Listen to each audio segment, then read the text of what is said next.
In the mid-16th century, these ships set off from European shores literally overflowing with people. More than baggage, more than cargo in the hold. Thus began one of the most brutal business ventures in history. In the Atlantic, this route was called the Middle Passage, but few mention that 1 in every 5 died on the way. Imagine, 20% of the people never reached the new shore. Their bodies were thrown overboard like defective goods.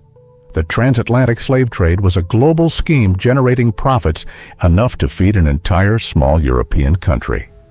From Europe to Africa, they shipped weapons and rum. From Africa, people in chains, and back to the Old World flowed rivers of tobacco, sugar, and gold. It seemed like pure profit, but the degree of cynicism was staggering. Sometimes captains were paid insurance compensation for drowned slaves that exceeded what they would have received if those people had died of disease. In 1781, on the British ship Song, over 100 slaves were deliberately drowned alive to collect insurance for their loss. This is no urban legend, but a documented legal case.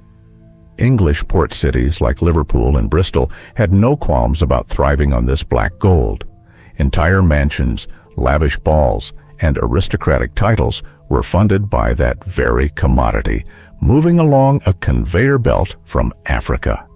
Once in America, these people faced another circle of hell: sugar and cotton plantations, where the average lifespan of some slaves did not exceed 5 years.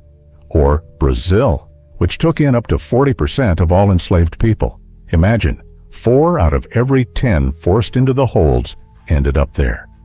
Yet where there is fear, there is also a desperate thirst for freedom. In Jamaica, escaped slaves, the Maroons, built entire fortified villages high in the mountains and fought off punitive expeditions for years. And in Suriname, they say, runaways mounted full-fledged guerrilla raids, liberating other captives from plantations. While some grew rich and others died on plantations, more and more people in Europe began asking themselves, is it permissible to treat a person as a commodity? But the path from these first doubts to the actual abolition of slavery took many more decades and sparked major uprisings, political battles, and even whole revolutions. The transatlantic slave trade is not simply a dark chapter in a textbook. It still resonates in our culture and economy today. Several centuries ago, the largest human logistics in history was established to strengthen some empires and shatter the destinies of millions. And the echo of those chains still reverberates.